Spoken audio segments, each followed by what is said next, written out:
नमस्कार प्रिय दर्शकों, हाजिर हूं मैं लेकर कार्यक्रम ज्योतिष जिज्ञासा। एक ऐसा कार्यक्रम जहां मैं आपकी जन्म कुंडली से संबंधित प्रश्नों का जवाब देता हूं, आपकी जिज्ञासाओं की शांति करता हूं। ऐसी जिज्ञासा जो निरंतर आपके मन में उत्पन्न हो रही हो। तो चलिए बिना विलंब किए चलते हैं प्रश्नों की ओर। सबसे पहला प्रश्न है अश्विनी सिंह जी का।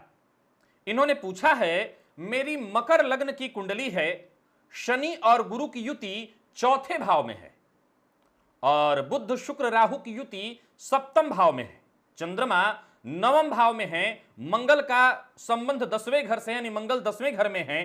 क्या मैं नीलम पहन सकता हूं?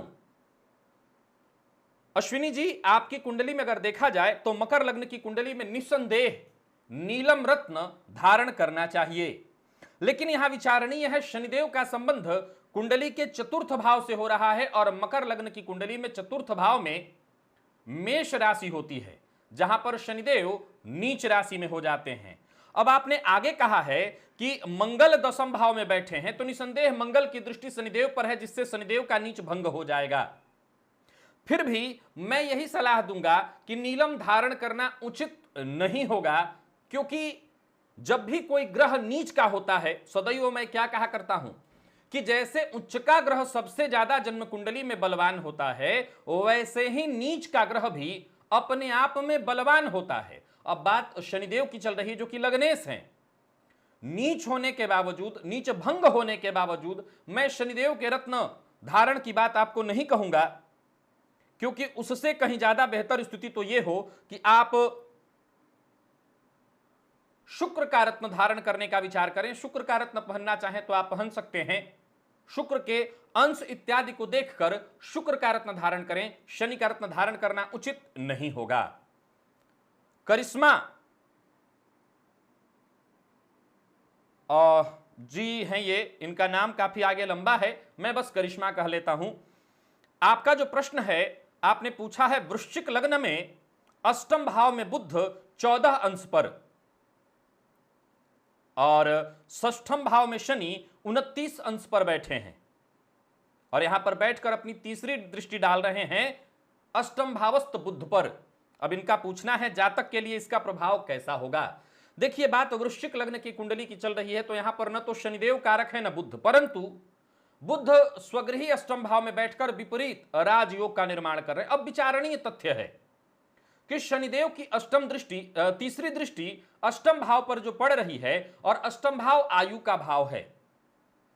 अब यहां शनिदेव अष्टम भाव के स्वामी को और अष्टम भाव को दोनों को देख रहे हैं। कारक वो खुद हैं, अष्टम के कारक खुद शनिदेव हैं, तो भाव और भावपति दोनों उनसे दृष्ट हो गया।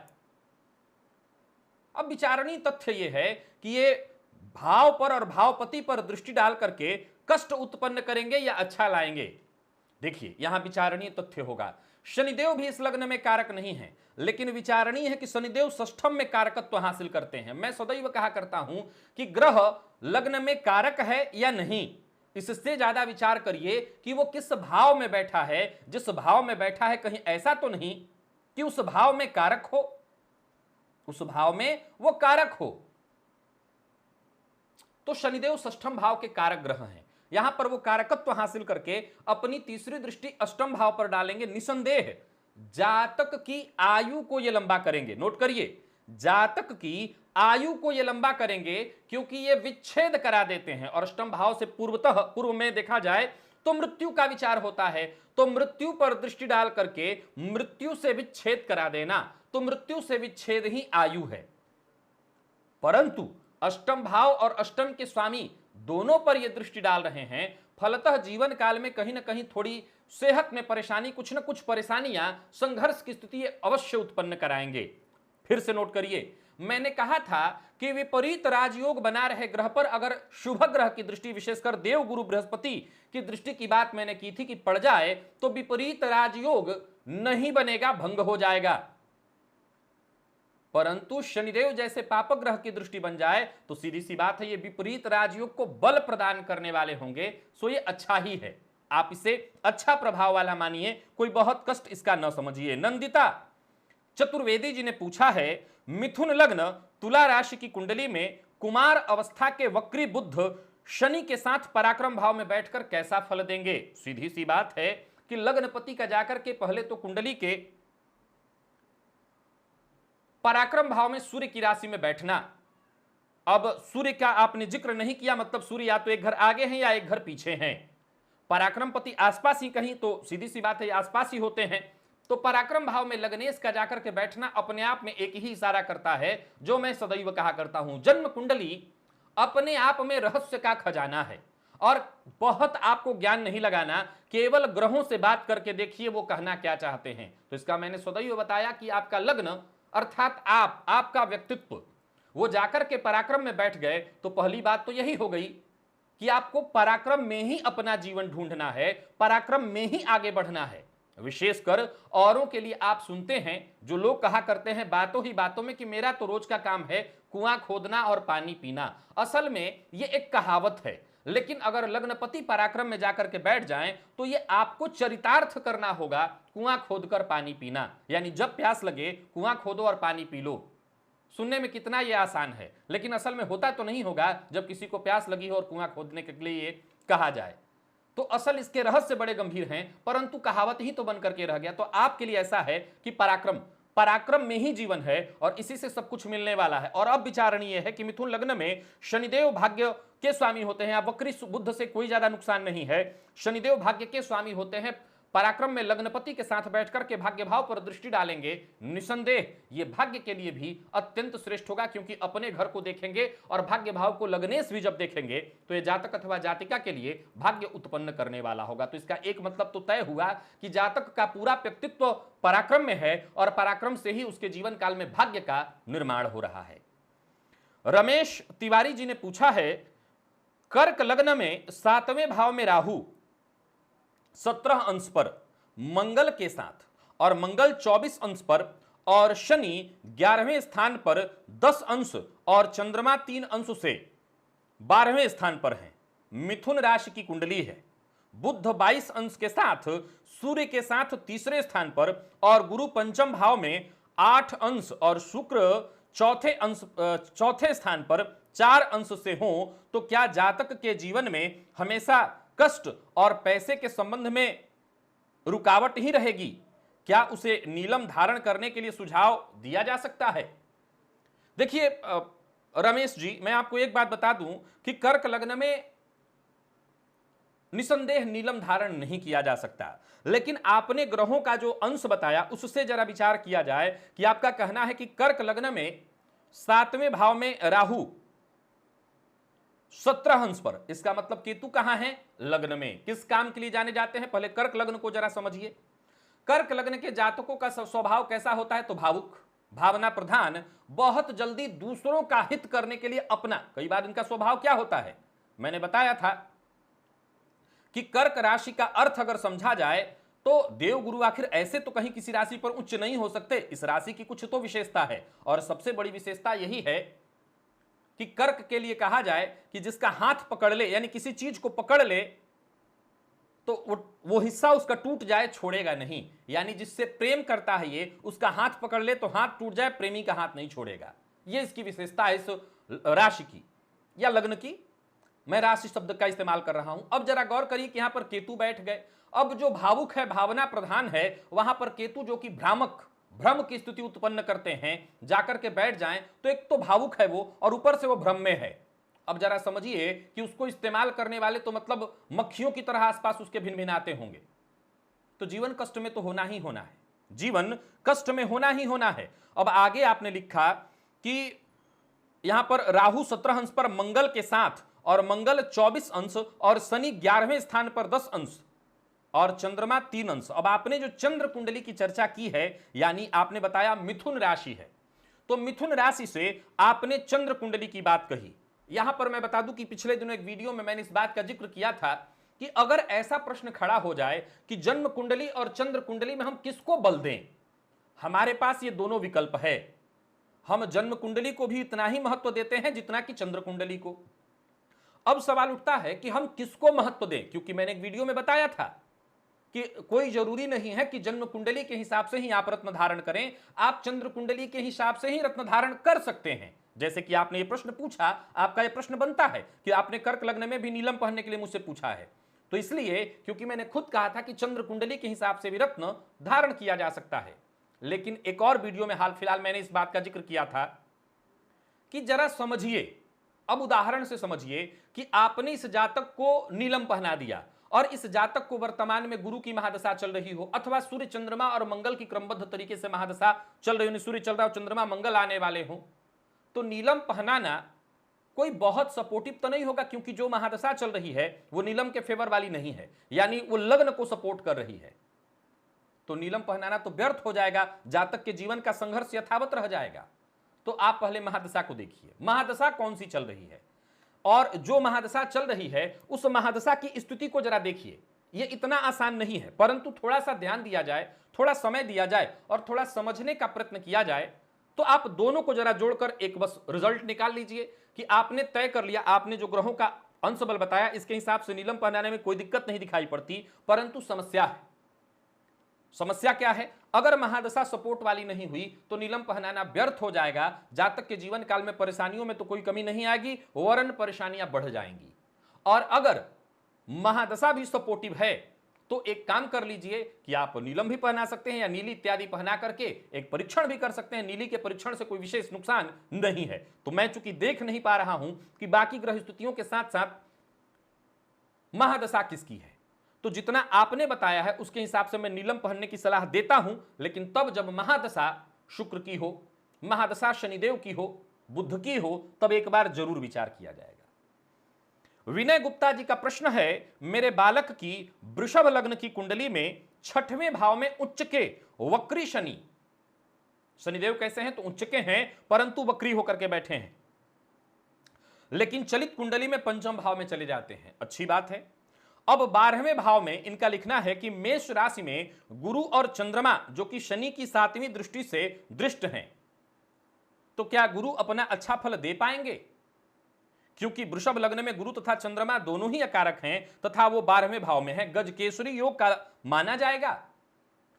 विनय गुप्ता जी, सबसे पहले तो आपको बताना चाहता हूं कि योग माना जाएगा कि नहीं, इस पर मेरे इतने तर्क हैं कि आपको, मुझे नहीं लगता कि पूछना चाहिए मुझसे, पर हो सकता है आप नए दर्शक हो, आपने उस वीडियो को न देखा हो, न सुना हो। मैंने हमेशा कहा योग का अर्थ होता है जोड़, योग का अर्थ मात्र होता है जोड़। अगर आप हिंदी मीडियम से पढ़े हो तो आपको पढ़ाया गया होगा योग, 1 + 1 1 योग 1 प्लस कहने की आदत तो मुझे ही है, मैं आपको क्या सिखाऊं। खैर, 1 योग 1 बराबर 2, तो योग का अर्थ होता है जोड़। तो जब दो ग्रह की युति हो, यानी दो ग्रहों में कुछ ऐसी स्थिति उत्पन्न हो रही हो जहां जोड़ बन रहा हो, उसी को हम कहते हैं योग। अब सवाल उठता है, योग माना जाएगा कि नहीं? ये तो वैसे ही हो गया कि 2 योग 2 अब होता है बराबर 4।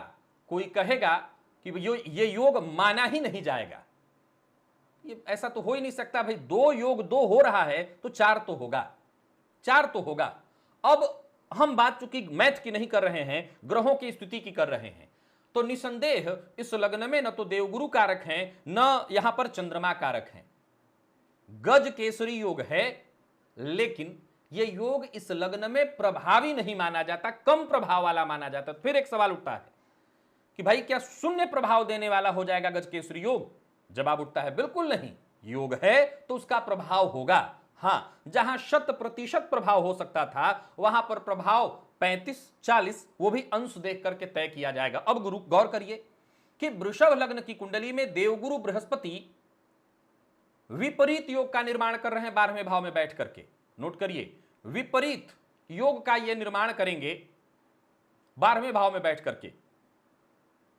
अब सवाल उठता है कि शनिदेव की दृष्टि से विपरीत योग भंग तो हो नहीं सकता, सो विपरीत योग तो मान्य ही है, सो यहां कोई नुकसान नहीं। देवगुरु विपरीत योग का निर्माण कर रहे हैं। अगर आपके बच्चे की कुंडली में वृषभ लग्न का स्वामी शुक्र बलाबल के साथ है तो इस बालक की कुंडली में विपरीत योग है, और देवगुरु जब खुद ही विपरीत योग का निर्माण करें तो इसके लिए भी मैंने कहा था कि जब गुरु ही खुद विपरीत योग का निर्माण कर दें तो वो भंग कभी नहीं होगा।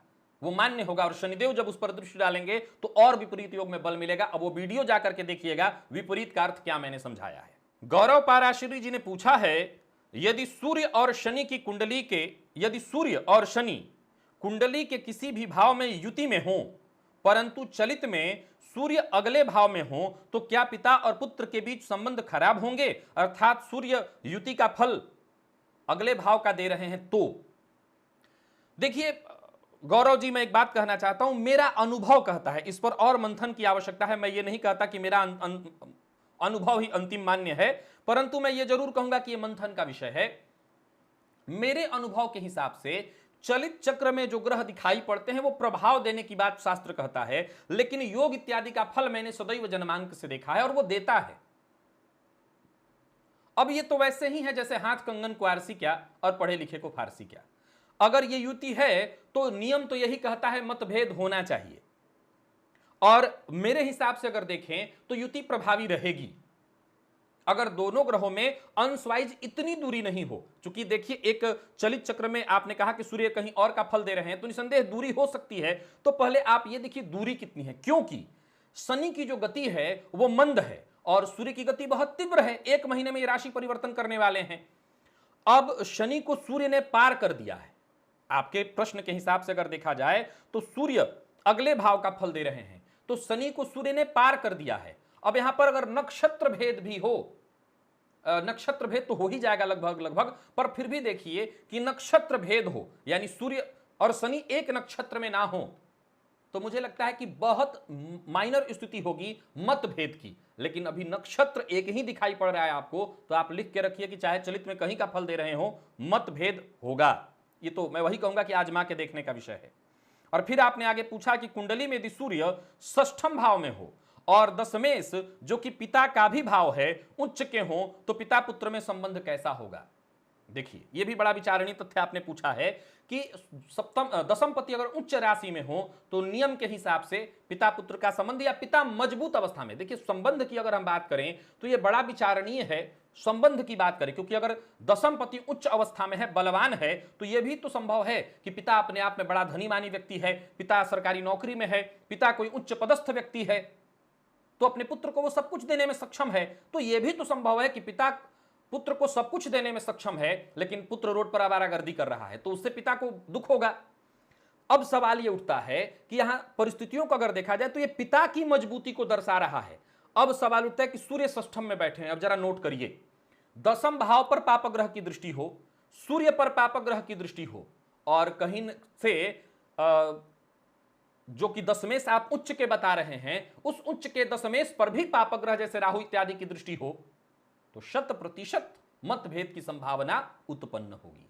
100% मतभेद की संभावना उत्पन्न होगी। केशव जी ने प्रश्न पूछा है, लग्नेश 8वें भाव में और 8वें भाव का मालिक लग्न में हो तो क्या फल होगा। बढ़िया प्रश्न है आपका। लग्नपति का जाकर के अष्टम में और अष्टम पति का संबंध लग्न से हो जाए तो आम परिस्थितियों में देखा जाए तो अष्टम पति लग्न में बैठे तो सीधी सी बात है कि लग्नेश का अष्टमस्थ होना और अष्टमेश का लग्न में होना जीवन को यह संघर्ष में डाल करके रख देगा। आम परिस्थितियों में, पहले ध्यान से सुनिएगा, आम परिस्थितियों में यह जीवन को सदा के लिए संघर्ष में डाल करके रखने वाली स्थिति है। परंतु ज्योतिष शास्त्र कहता है परिवर्तन अपने आप में एक महान योग है। जब कोई भी ग्रह परिवर्तन करता है तो उसके प्रभाव में बेहद बदलाव आ जाता है। यानी मैं आपके घर में, आप मेरे घर वाली स्थिति, तो यहां पर कोई एक दूसरे के घर को खराब नहीं करेगा। लेकिन केशव जी, आपके प्रश्न की अगर हम बात करें तो आपने लिखा है कि सिंह लग्न की कुंडली है। तो सिंह लग्न की कुंडली की अगर हम बात करें तो यहां पर देव गुरु बृहस्पति अष्टमपति बनते हैं। देव गुरु बृहस्पति अष्टमपति बनते हैं, जो कि पंचमेश भी हैं। अब उनका जाकर के लग्न में बैठना, यानी ये केंद्र त्रिकोण योग हुआ है। यहां गुरु को अष्टम का दोष नहीं होगा और सूर्य को अष्टम का दोष नहीं होता है। नोट करिए कि सूर्य को अष्टम का दोष नहीं होता और देवगुरु को अष्टम का दोष नहीं होगा, क्योंकि वो यहां पर पंचमेश हैं। ज्योतिष शास्त्र कहता है कि पंचम पति होने के कारण, एक त्रिकोण के स्वामी होने के कारण, उस ग्रह को अगर उसकी कोई राशि तृक भाव में चली जाए तो उस भाव का उसे दोष नहीं लगेगा। तो यह परिवर्तन कष्टदायी नहीं वरन श्रेष्ठ है। और जैसा मैंने कहा सूर्य को अष्टम का दोष नहीं होता, तो ये अच्छा है, इसे बुरा प्रभाव। हां, कोई और लग्न होता तो निसंदेह इसमें विचार थोड़ा होता, लेकिन यहां पर ज्यादा कुछ विचारणीय नहीं है। अर्णव दास गुप्ता जी ने पूछा है, वृश्चिक लग्न में मंगल दसम भाव में 29 डिग्री पर और सूर्य 19 डिग्री पर सप्तम भाव में हो तो मंगल को बल देने के लिए माणिक्य पहना जा सकता है? क्योंकि आपके किसी कार्यक्रम में आपने कहा था कि जिन्हें जल्द गुस्सा आ जाए उन्हें मूंगा धारण नहीं करना चाहिए। हां, परंतु यह मैंने कब कहा था कि मंगल के लिए माणिक्य धारण करना चाहिए? यह भी तो मैंने नहीं कहा था। तो निसंदेह मूंगा धारण करने के लिए उनको मना किया था जिनके क्रोध में अभिवृद्धि बहुत जल्दी हो जाती है। और यहां आप जिस तरह की स्थिति बता रहे हैं कि मंगल दसम भाव में और सप्तम में सूर्य बैठे हैं, दोनों के दोनों की दृष्टि लग्न पर पड़ रही है, तो सीधी सी बात है कि क्रोध तो जातक के अंदर ऑलरेडी आएगा। अब एक आम परिस्थितियों में देखा जाए तो यह देखने में आता है कि जिसको बहुत ज्यादा क्रोध आता हो उसे कहा जाता है मोती पहन लो, तुम्हारा क्रोध समाप्त हो जाएगा। हालांकि ये मुझे थोड़ा अजीबोगरीब लगता है। निसंदेह चंद्रमा शीतल हैं, लेकिन इसका यह मतलब कहां हुआ कि जिसको क्रोध आता हो उसको मोती पहना दो। ये तो वैसे ही हुआ कि जिसको क्रोध आ रहा है उसको कहो कि जाके फ्रिज का ठंडा पानी पी लो। देखिए, ऐसा है कि मैं क्या कहा अपने वीडियो में पहले भी बता चुका हूं कि क्रोध, इसको जानने की आवश्यकता है, समझने की आवश्यकता है। क्रोध का अर्थ होता है ऊर्जा, एनर्जी। अब किसी को क्रोध होना, गुस्सा आना, यह कहां होता है, किसको होता है और कहां होता है? कामनाओं की जहां पर पूर्ति ना हो वहीं पर क्रोध का जन्म होता है। आपकी इच्छाओं की पूर्ति ना हो तो क्रोध का जन्म होता है, यानी एनर्जी किसी दूसरे रूप में बाहर निकलने लगती है। अब रही बात इस परिस्थिति में अगर देखा जाए तो वृश्चिक लग्न की कुंडली में न तो मैं मूंगा यहां पर पहनने के लिए, अगर आपको ऐसा लगता है कि क्रोध जल्दी आने वाली स्थिति, क्योंकि ऑलरेडी मंगल का संबंध लग्न से हो तो धैर्य की कमी तो आ ही जाएगी, यह बात तो तय है। और सूर्य का संबंध लग्न से बन रहा है तो भी कहीं ना कहीं क्रोध में वृद्धि करने वाला ये होगा। तो ये इसके लिए नहीं कहूंगा कि आप मोती पहन लीजिए, लेकिन इसके लिए कहूंगा कि कर्क लग्न की कुंडली में चंद्रमा को सर्वाधिक योग कारक कहा गया है। रत्न पहनने की ही इच्छा हो तो आप मोती पहन करके देख सकते हैं, यह भाग्य प्रदायक रत्न बनता है, भाग्य देने वाला बनता है। बाकी और ग्रह स्थितियों को देख करके रत्न का निर्धारण करें। मनीष सिंह जी ने पूछा है, सिंह लग्न की कुंडली में शनि तृतीय भाव में, गुरु पंचम भाव में, केतु मंगल चतुर्थ भाव में, सूर्य शुक्र अष्टम भाव में, बुध चंद्र नवम भाव में तथा राहु दसम भाव में हो तो संतान योग बनता है या नहीं? बढ़िया प्रश्न है मनीष सिंह जी। अगर केवल आपकी कुंडली के लिए तब भी लोगों का काम आएगा। सिंह लग्न की कुंडली में शनि तृतीय भाव में यानी उच्च राशि में बैठे हैं शनिदेव। अब आपका कहना है कि गुरुदेव पंचम भाव में बैठे हैं, तो धनु राशि में स्वगृही देव गुरु बृहस्पति बैठे हैं। अब पंचम का कारक मैंने किसको बताया था जब सुप्त भाव की चर्चा कर रहा था? तो पंचम का कारक देव गुरु बृहस्पति, लेकिन काल पुरुष की कुंडली में पंचम भाव के स्वामी सूर्य बनते हैं। अतः पंचम भाव सुप्त हो तो मैंने सूर्य को बलवान करने के लिए कहा था।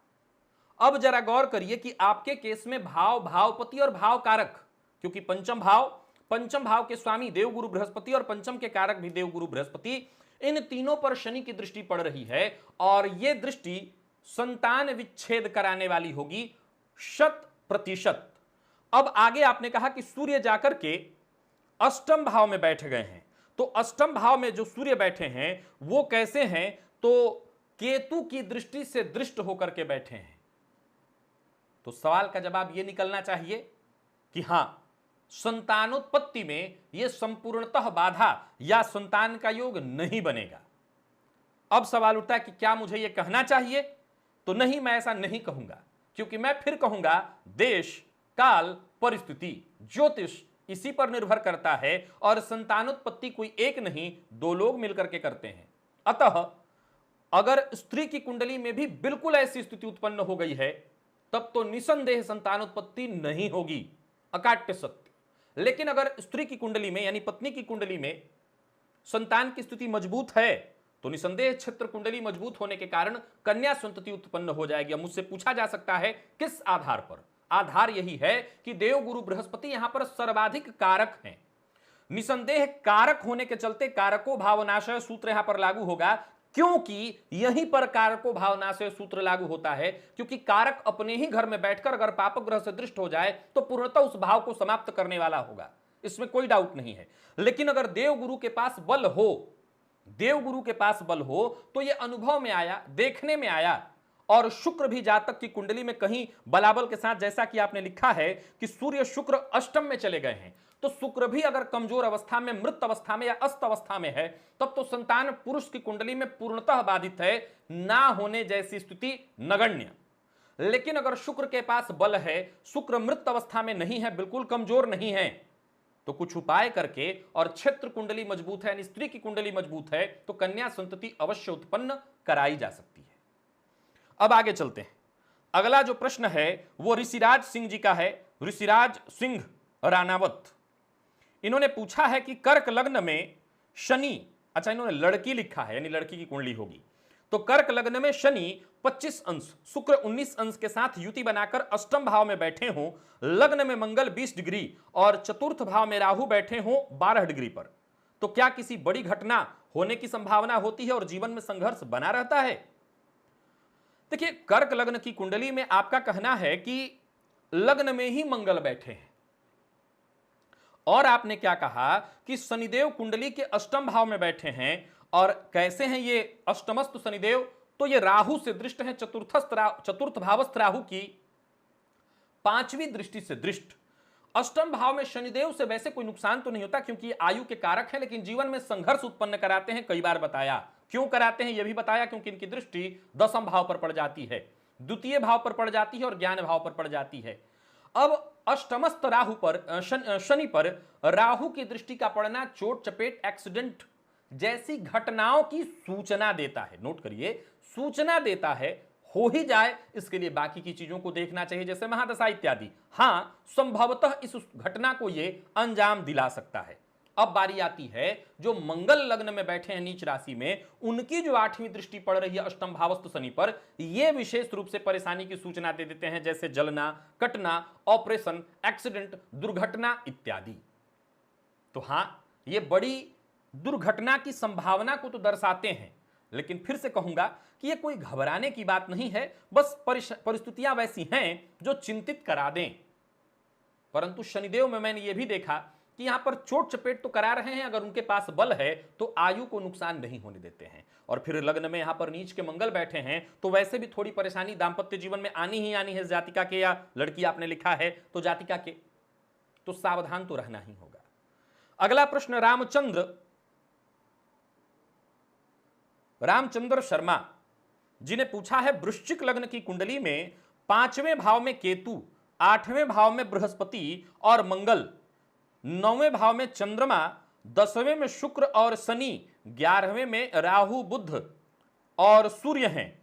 मुझे अपनी जिंदगी में संघर्ष ही करना पड़ रहा है, किस ग्रह को बलि करना चाहिए? वृश्चिक लग्न की कुंडली में यह पूछ रहे हैं कि पंचम भाव में केतु, 8वें भाव में बृहस्पति चले गए हैं और मंगल 9वें भाव में। देखिए यहां पर एक बहुत बड़ा प्लस पॉइंट आप बता रहे हैं कि नवम में मंगल बैठे हुए हैं, यानी वृश्चिक लग्न की कुंडली में, हालांकि यहां पर मंगल किस राशि में है, तो अगर आप गिनेंगे तो पाएंगे कि वृश्चिक, धन, मकर, कुंभ, मीन, मेष, वृष, मिथुन, कर्क नीच राशि में। तो लग्नपति भाग्य भाव में नीच राशि में बैठे हैं, परंतु चंद्रमा के दशम में होने से मंगल का नीच भंग हो जाएगा। पर सवाल उठता है कि क्या नीच भंग से ही सब कुछ ठीक हो जाएगा? तो आप मेरे सूत्र को जानते हैं, समझते हैं। सदैव कहा कि नीच भंग का अर्थ ये कतई न मानिए कि अब ये ग्रह पूर्ण रूप से एकदम निखर के बढ़िया हो गया। नीच के भंग का अर्थ वैसे ही है जैसे बारिश के दिनों में छाता, वर्षा बंद नहीं होती, छाता आपको बारिश से बचाने का काम करता है। पर फिर भी भाग्य भाव में जाकर के बैठे हैं नीच राशि में। अब आगे आपने क्या कहा कि शनिदेव को आपने दर्शाया 11वें भाव में। अब शनिदेव की दृष्टि लग्न पर पड़ेगी, तो कर्क लग्न के लोग कैसे होते, वृश्चिक लग्न है और वृश्चिक लग्न पर शनिदेव का संबंध, तो आपने मेरे कल परसों के कार्यक्रम को देखा होगा। मैंने क्या कहा था कि शनिदेव और मंगल का संबंध, क्या मतलब हुआ इसका? मंगल धैर्य लेने नहीं देंगे और शनिदेव वक्त पर कोई काम होने नहीं देंगे, तो जीवन तो संघर्ष अपने आप से ही बन जाएगा, पूरी लड़ाई खुद से ही शुरू हो जाएगी। मंगल धैर्य लेने नहीं देंगे और शनिदेव वक्त पर कोई काम होने नहीं देंगे। ऊपर से पंचम में बैठे केतु की दृष्टि भी व्यक्तित्व पर है, लग्न पर है, लग्नपति पर है, तो भ्रम की स्थिति जीवन में रहनी ही रहनी है। सो संघर्ष होगा। सूर्य की आराधना एकमात्र उपाय है जिससे आत्मविश्वास में बल आ जाए और संघर्ष से मुक्ति मिले। विकास डबास, यही नाम आपने लिखा है जो मैं पढ़ पा रहा हूं, गलती नहीं होना चाहिए। आपने पूछा है कन्या लग्न की कुंडली में मंगल तीसरे व अष्टम भाव के स्वामी हैं और दूसरे भाव में बैठकर सातवीं दृष्टि से अपने ही आठवें भाव को देख रहे हैं, क्या प्रभाव देंगे? निसंदेह अपने घर को देखकर कभी नुकसान नहीं पहुंचाना चाहेंगे। वो आयु में वृद्धि की यह सूचना है, लेकिन कहीं ना कहीं कन्या लग्न का में द्वितीय भाव में बैठे मंगल वाणी को कड़वी करने का काम कर देंगे। कड़वी वाणी, जो कि कन्या लग्न का स्वभाव नहीं है, बड़ा मधुर मीठा और जब जैसा तब तैसा बोलने वाला, परंतु यहां वाणी कड़वी करने वाले होंगे। और रंजू दास का प्रश्न है, वृषभ लग्न में द्वितीय भाव में गुरु और द्वितीय भाव का स्वामी 12वें भाव में चला जाए और लाभ भाव में केतु, तो पैसा आएगा या नहीं? और चतुर्थ भाव में नीच का शनि, बुढ़ापा कष्टदायक रहेगा क्या? हाँ, मैंने बताया था कि शनिदेव अगर कुंडली के चतुर्थ भाव में बैठ जाए, मैंने नीच उच्च का कोई चर्चा नहीं किया मैंने, लेकिन मैंने कहा अकेला शनिदेव अगर कुंडली के चतुर्थ भाव में बैठ जाए तो निसंदेह बुढ़ापे को एक कष्टदायी बना देते हैं, जातक के खुद के स्वभाव के कारण। लेकिन आगे जैसा आपने कहा कि द्वितीय भाव में गुरु और द्वितीय भाव का स्वामी 12वें भाव में, तो सीधी सी बात है कि द्वितीय भाव का स्वामी 12वें भाव में चला जाए तो इसका एक मतलब तो तय ही आपने जान लिया, क्या? कि धन आएगा, लेकिन जाने के लिए धन संचित कभी नहीं हो सकेगा। तो धन संचयन में परेशानी होगी, लेकिन आने को लेकर के यहां पर अगर देखा जाए तो कोई चिंता नहीं है, क्योंकि यहां लाभेश देव गुरु बृहस्पति बनते हैं और वो जाकर के द्वितीय भाव में बैठे हैं, तो महाधन योग तो सिद्ध होगा, लाभ की स्थिति बनेगी, लाभ होगा पर धन संचय नहीं होगा। और बुढ़ापा तो बता ही दिया। रवि रश्मि जी ने पूछा है, सिंह लग्न में धन और लाभ का मालिक बुध 12वें भाव में कैसा फल देगा? साथ में गुरु भी उच्च के बैठे हैं। देखिए, गुरु धन के कारक हैं और बुध के साथ जो कि धनेश और लाभेश होकर के 12वें में बैठे हैं। एक बात तो तय है कि व्यय होते रहेगा, जीवन काल में धन संचय नहीं होने वाला, लेकिन देव गुरु का साथ मिल जाने के कारण एक बात तय है कि धन की गति खराब नहीं होगी, यानी धन सही दिशा में व्यय होगा, सही काम पर व्यय होगा। और विशेषकर बुध गुरु की युति को श्रेष्ठ युति माना गया है, तो व्यय बुरे कामों में नहीं होगा। और सबसे बड़ी बात क्या है, व्यय होने के लिए ही धन होता है, परंतु अगर गलत दिशा में न जाए, गलत कार्य में न जाए, तो इससे श्रेष्ठ क्या हो सकता है? तो यही होगा। पुनीत शर्मा जी ने पूछा है, कुंडली में 12 भाव और 9 राशियां ही हैं, ग्रह एक से अधिक भाव के स्वामी होते हैं। यह भी ठीक कहा आपने। अब ये क्या कहना चाहते हैं आगे सुनिए। इन्होंने कहा कि वृषभ लग्न की कुंडली में व्ययेश और दांपत्य के स्वामी मंगल यदि लाभ भाव में हो तो किसका प्रभाव मान्य होगा?